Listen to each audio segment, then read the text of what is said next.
મિત્રો સીસી 2024 ની પરીક્ષામાં પૂછાયેલો ટાઈમ એન્ડ ડિસ્ટન્સ નો એક બહુ જ સરળ પ્રશ્ન શું છે કે જે અને કે વચ્ચેનું અંતર 864 કિલોમીટર છે. એક એક્સપ્રેસ ટ્રેન જે 7:25 વાગે ઉપડે છે અને 108 કિલોમીટર પ્રતિ કલાકની ઝડપે મુસાફરી કરે છે.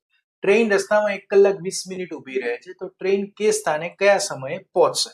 તો આ પ્રશ્ન સોલ્વ કરવા માટે આપણે શું કરીશું? તો સમય શોધીશું. સમય બરાબર અંતર ભાગ્યા ઝડપ થાય. ટ્રેન અંતર કેટલું કાપે છે? તો કે 864 કિલોમીટર.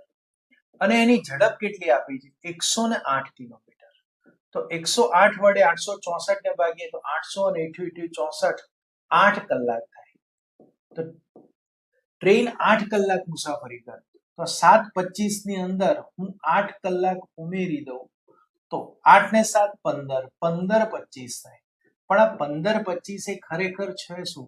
તો 12 વાગ્યા પછીના 3 કલાક એટલે 3:25 છે. તો 3:25 એ પહોંચી જાય. પણ આપણને એવું પણ કહ્યું છે કે ટ્રેન રસ્તામાં 1 કલાક 20 મિનિટ ઊભી રહે છે.